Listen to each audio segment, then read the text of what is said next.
Recording is on. Listo.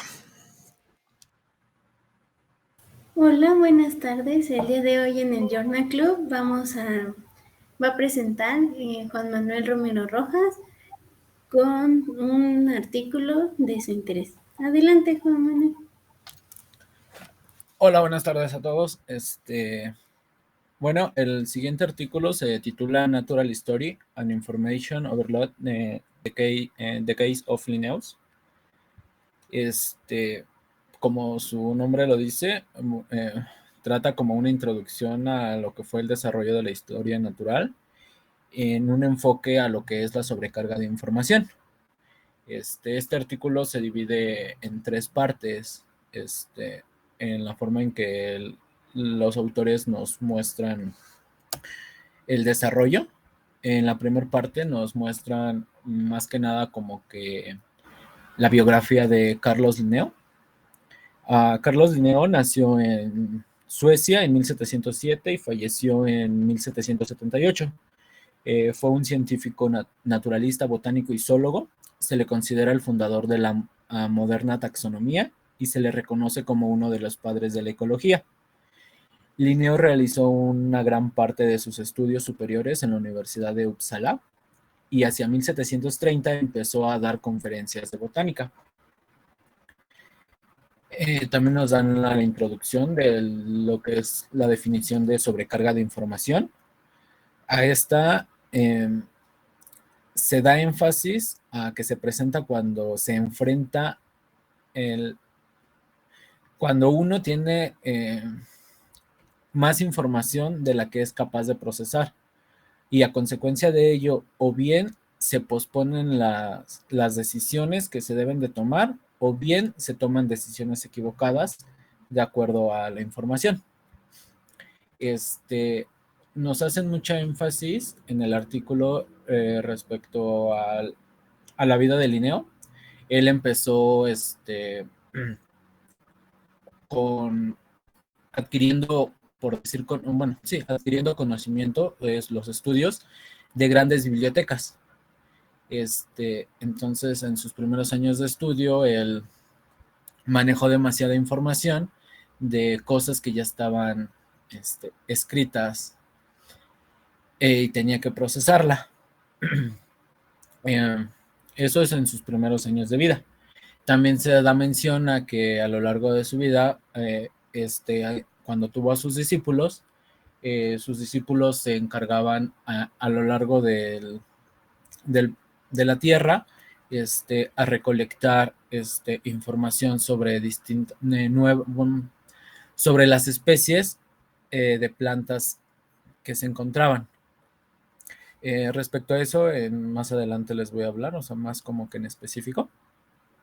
En la segunda parte del artículo hacen una énfasis a los problemas que presentó Linneo y qué técnicas utilizó para dar solución o ¿cómo decirlo? Para dar solución al procesamiento de la información y de los datos que tanto él recababa de los estudios, tanto de bibliotecas como de la información que le llegaba. Dan énfasis en tres primordiales, que fueron las listas, los diagramas dicotómicos y las tablas. Los primeros manuscritos demuestran ser una fuente invaluable que revela la forma en que Linneo tomaba notas y memorizaba. Indican que libros leyó que consideró lo suficientemente importante como para tomar notas y cómo hizo para tomar estas notas. La mayoría de estos manuscritos no parecen borradores, sino que están cuidadosamente elaborados, con portadas, impresiones, márgenes, encabezados, números de páginas e ilustraciones. La primera parte, primero Linneo usó listas a lo largo de sus obras. Estas podrían ser numéricas o alfabéticas o aleatorias, como conocemos hoy las listas. Y en el artículo nos dan mención de un ejemplo de una lista bibliográfica. sobre una de sus publicaciones de botánica. Me parece que se titulaba Manuscripta Medica. Y en ella especificaba autor, título, año, lugar de publicación, formato, número de páginas. Eran partes primordiales que enfocaba en las listas. Linneo también usó diagramas dicotómicos como un medio para mostrar las clasificaciones de otros naturalistas de manera regular, concisa y organizada. Linneo hizo uno de estos diagramas cuando no estaba presente en el hace rato les hacía mención de los libros, o bueno, de los escritos que estudiaba. Entonces, cuando no se hacía presente en el trabajo sobre lo que estaba tomando nota, él usaba este recurso eficaz para dar una clasificación específica. Algo que no mencioné, me parece, fue era del desarrollo de la historia natural. Entonces, él dio también énfasis en botánica a la clasificación específica. Entonces, los diagramas dicotómicos eran un dispositivo visual utilizado para proporcionar una visión general del conocimiento. Estos eran leídos de izquierda a derecha y guiaban al lector a través de una serie de distinciones articuladas por líneas y corchetes. Dichos diagramas se utilizaron ampliamente desde el Renacimiento. En esta imagen podemos apreciar la parte del lado izquierdo es un diagrama dicotómico. Este fue elaborado justo por Linneo. También da mención a las tablas. A menudo las acompañaba con los diagramas dicotómicos, como podemos ver igual en del lado derecho se encuentra una tabla.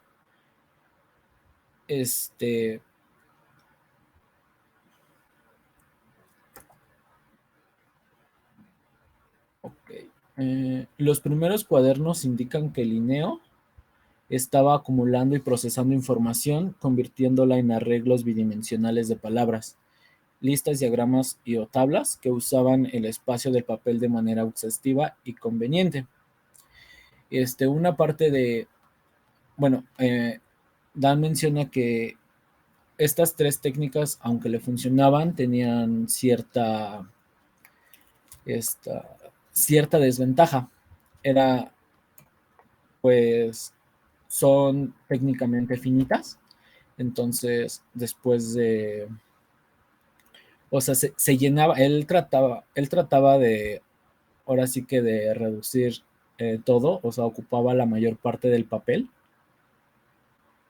Pero pues estamos de acuerdo que al término, terminaba y pues ya si quería agregar, no sé, por ejemplo, una semana después algo más, pues realmente no era tan conveniente, pues porque ya no había espacio, tenía un espacio finito.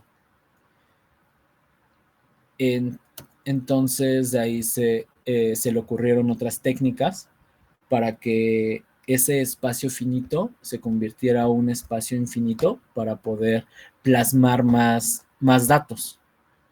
Entre ellos, entonces sale lo que son las fichas y los libros.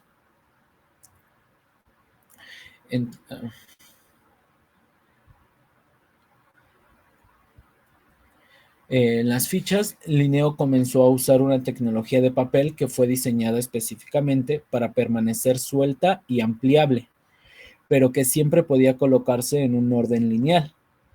Las tarjetas que utilizó consistían en pequeños trozos de papel de un tamaño uniforme. Cada uno llevaba un nombre de género en la parte superior, seguido de notas sobre ese género, a veces con algunos dibujos. Ahí podemos ver algunas de las fichas que utilizaba. También usó los libros, pero estos eran unos libros intercalados. como muchos eruditos de la época, Linneo guardaba copias intercaladas de sus propias obras impresas y cada página estaba frente a una en blanco, que luego se utilizó para completar las enmiendas y adiciones para ediciones posteriores. Como les comentaba, eh, por ejemplo, en las otras técnicas, pues ya estaba plasmado, teniendo un fin. Entonces, aquí, al dejar una hoja en blanco, pues podía dar comentarios extra posteriores.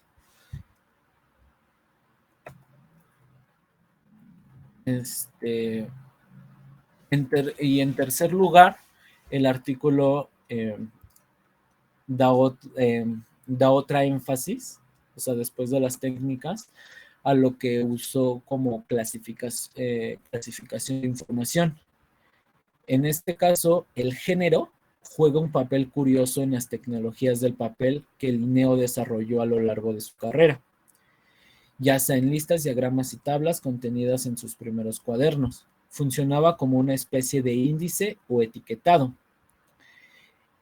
El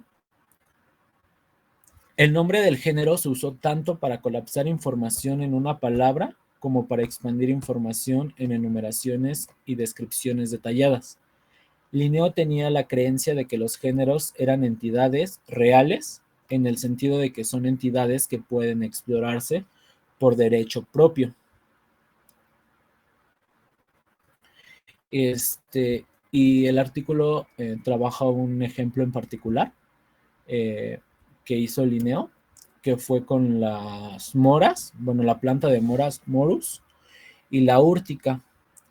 Él señaló que la morera, que es la de moras, era una planta dioica,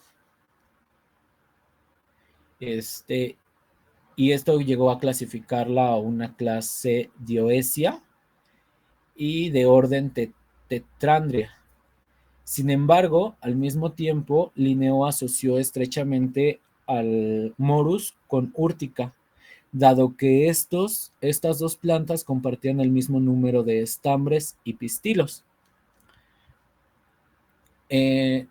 Hacen énfasis en que Linneo, en lo que era la clasificación de información. Entonces, Linneo lo que hacía era clasificarlo de acuerdo al género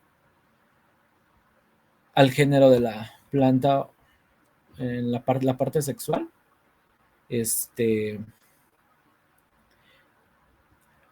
Y aquí, aquí lo ponen como que una problemática que tuvo él de clasificar estas dos plantas, dando énfasis a que Linneo se apartó radicalmente de las clasificaciones anteriores a estas plantas.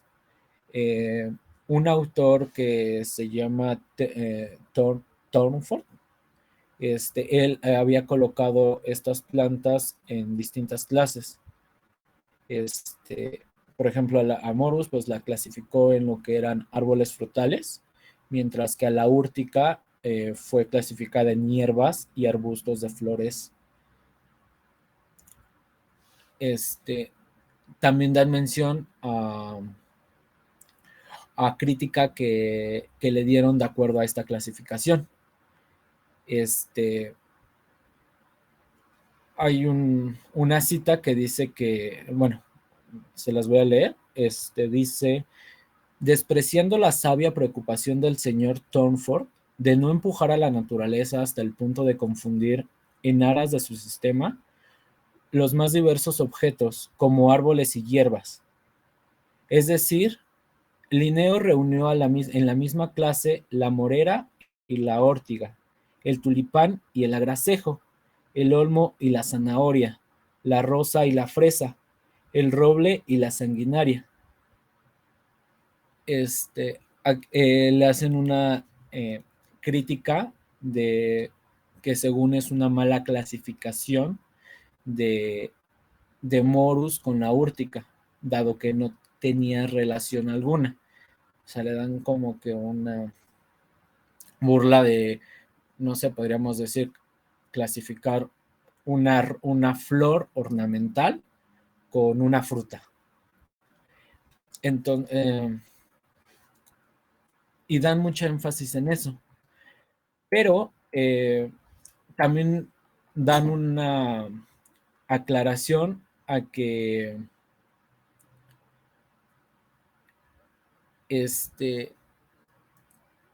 a lo que estudiaba Linneo, o sea, cuál era como su importancia para él.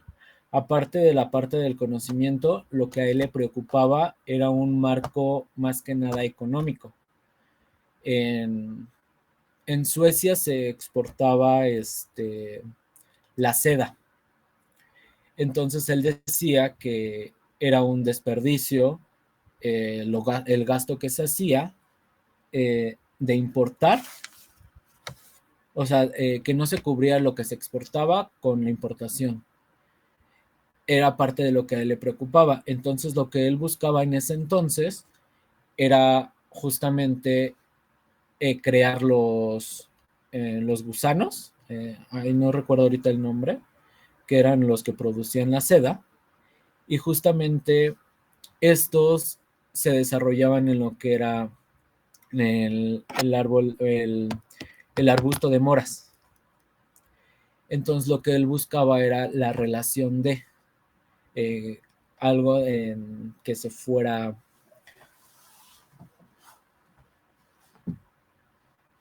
a desarrollar, y lo que más se parecía era justamente esta, la úrtica.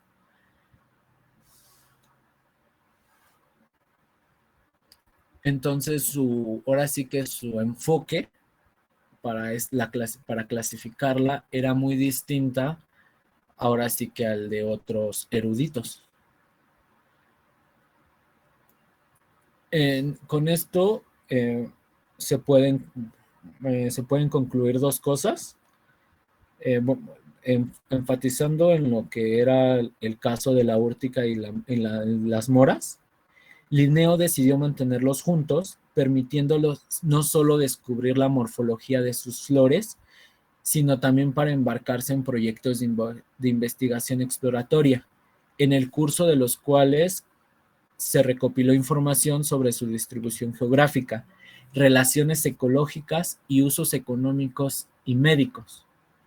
En esto lo podremos ver como, a pesar de que hay mucha información, por decir así, eh, esta la podemos clasificar de acuerdo a distintos enfoques, y a mi parecer no creo que sea una clasificación errónea, sino se buscan fines distintos. Como se menciona,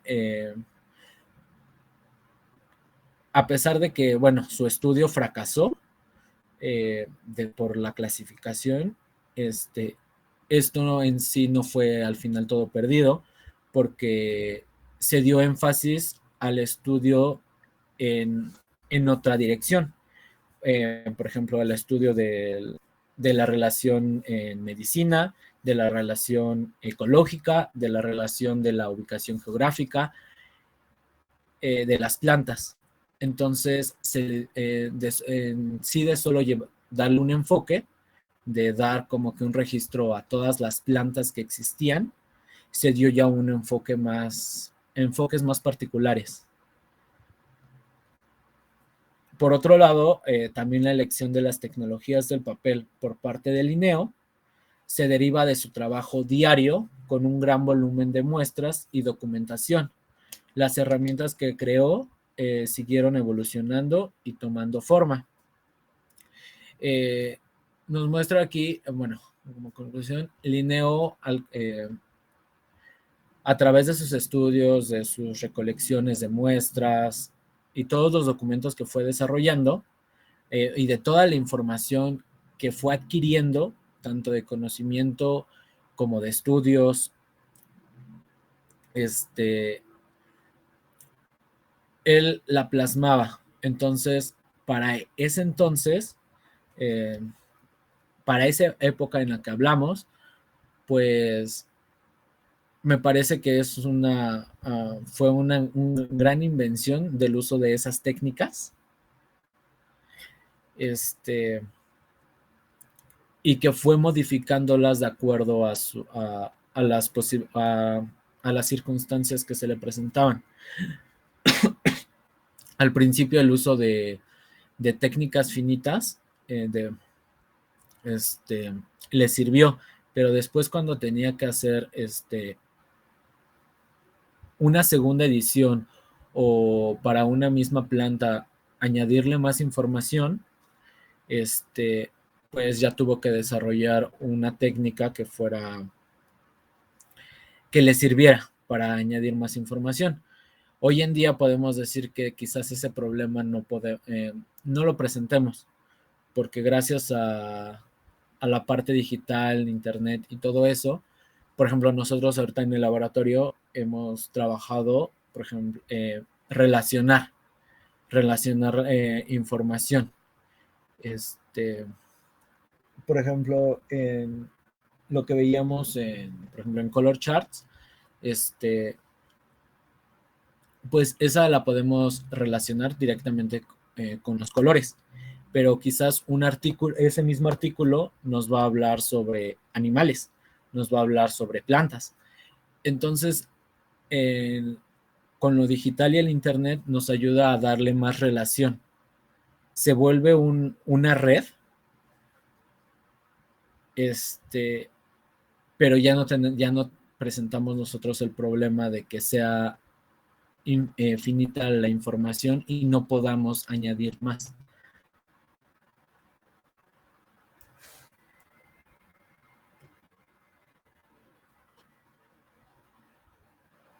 Y pues eso sería todo.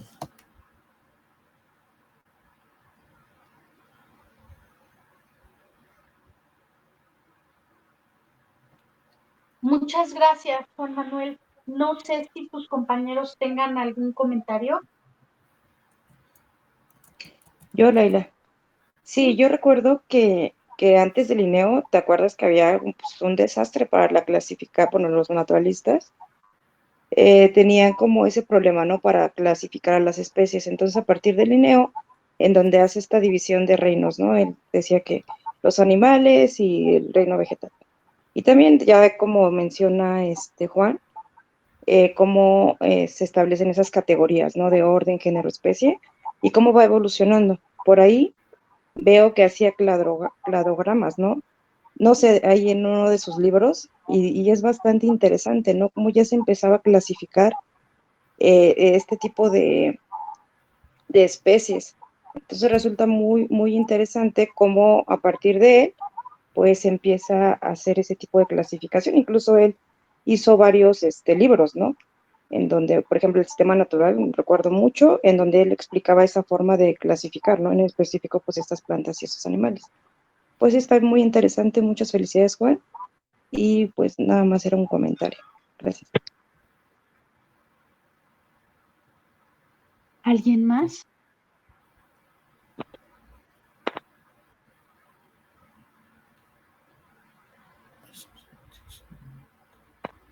Bueno, pues yo tengo muchísimo que decir. Lo primero que debo contarles es que para mí, es uno de los artículos más importantes que hay sobre bioinformación, bioliteratura y biodatos. Linneo es uno de los grandes orquestadores de la biología. Juan Manuel, has hecho un excelente trabajo en presentar este artículo en un grupo multidisciplinario en el que habemos biólogos. Tú no eres biólogo y la verdad pudiste expresar muy bien eh, la información sobre este artículo, pero para los biólogos esto representa un tema realmente importante porque Linneo es el padre de la clasificación biológica, es el que estableció la manera en la que seguimos actualmente denominando a las especies. Y como bien tú lo dijiste, en este artículo explican la gran cantidad de información que generó, que reunió y que organizó Linneo. Este artículo es de suma importancia para el laboratorio porque precisamente trata de la intersección de dos de los temas, bueno, de tres de los temas más importantes en el laboratorio. La información biológica, en este caso, se centra en la información biológica generada por INEO. Dos, la propia información como un objeto, como una entidad y como un fenómeno por sí mismo. Y la tercera, la tecnología para procesarla. Entonces, de verdad existen muy pocos artículos de nuestra área y este es uno. Muchos de estos artículos que tratan sobre alguno de estos temas está en nuestro grupo de Sotero del laboratorio, que es el que muchas veces utilizan para extraer los artículos que van a analizar, pero pocos de ellos, muy pocos, abordan el tema en tantas dimensiones como las trabajamos en el laboratorio. Entonces, el artículo se centra en la sobreexplosión de la información, un tema que ahora está en boga porque tenemos muchísima y no sabemos cómo manejarla. Y estamos aprendiendo a hacerlo. ¿Por qué? Porque la curva de generación de información, la curva de innovación tecnológica nos sobrepasa.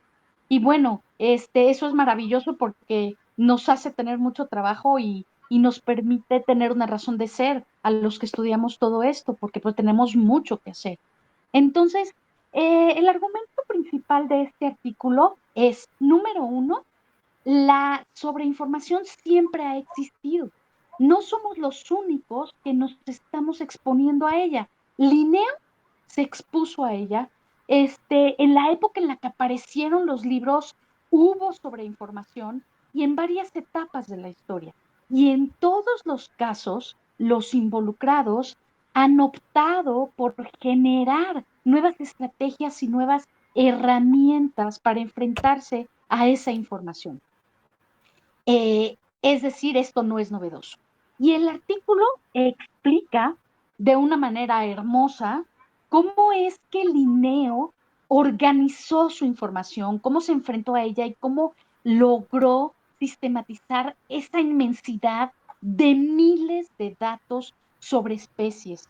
¿Por qué? Porque fueron miles de especies, miles de nombres, miles de nombres asociados a categorías y cómo él fue estructurando sus categorías. Entonces, este artículo es interesantísimo para todos porque es parte de lo que estudiamos, los números, las visualizaciones, las tendencias y cómo se estructura la información biológica. Nos cuenta cómo es que Linneo, con sus notas, cambia las hojas y modifica la manera en la que tiene el libro y cómo anota en los libros para llevar un registro y generar todos sus esquemas. Juan Manuel nos puso ahí varias de las imágenes y nos contó cómo fue que en pocas hojas, en toda una libreta, generó todo su esquema de clasificación. Es impresionante la capacidad que tuvo de tomar notas y cómo generó un sistema dinámico, porque claro, él iba encontrando nuevas especies y las tenía que clasificar y entonces tenía que poner a las moras al lado de las otras plantas que nos contó Juan Manuel. ¿Por qué? Porque trataba de hacerlo con base en un criterio muy específico que bien nos explicó él, que es el sistema reproductor. Entonces, en las plantas. Entonces, él lo que hacía era cortar hojas, juntar información, estructurarla. ¿Para qué? Pues para tener un sistema de información dinámico que en muchos casos en un principio no era así. Nos cuenta el libro que él introdujo en sus libros hojas blancas para que las personas pudieran hacer anotaciones. Esta fue una tecnología impresionante, o sea, y esto lo sabemos en la actualidad. Los libros no son estáticos, los libros son el resultado de la lectura y de la anotación.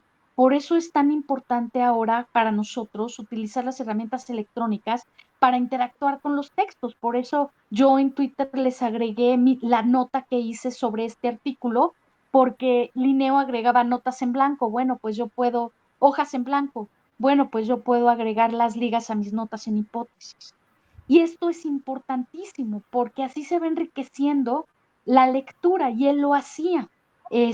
Hay una gran cantidad de libros anotados por Linneo en los que entendemos cómo es que él fue estructurando sus clasificaciones y fue trabajando con la información. Entonces, me parece un artículo que muchos, por no decir todos, los de este laboratorio debieran revisar, utilizarlo para sus antecedentes de los productos que generen y reconsiderar muchas de las ideas que está planteando el artículo. Otra cosa que me encanta de este artículo es que además tiene un enfoque histórico y filosófico, que es uno de los grandes intereses de este laboratorio también, el entender cómo esa cuarta dimensión asociada a la información, a la biología y a la tecnología, cómo es que la historia y la filosofía también nos permite entender cómo ha evolucionado esta parte, que es nuestro objeto de estudio de interés. Entonces, bueno, por eso me encanta el artículo, porque habla sobre biología, sobre información, sobre tecnología y además está publicado en una revista y por especialistas en historia y filosofía de la información biológica y biomédica. Entonces, bueno, pues muchísimas gracias por contarnos sobre este artículo. Realmente me interesa muchísimo y creo que todos deberíamos poder comentarlo, insisto, y integrarlo a todo nuestro marco conceptual para seguir desarrollando las ideas del laboratorio. Con eso cierro mi participación. Gracias.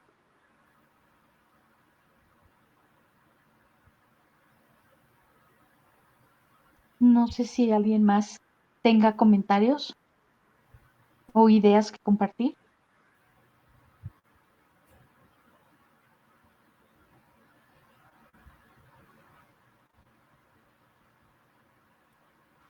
Bueno, pues parece que no. Entonces, pues damos por terminado el Journal Club. Nos vemos la siguiente semana. Muchas gracias, Juan. Y nos vemos el siguiente miércoles y el siguiente jueves de 6 a 7, como siempre. Gracias. Hasta luego.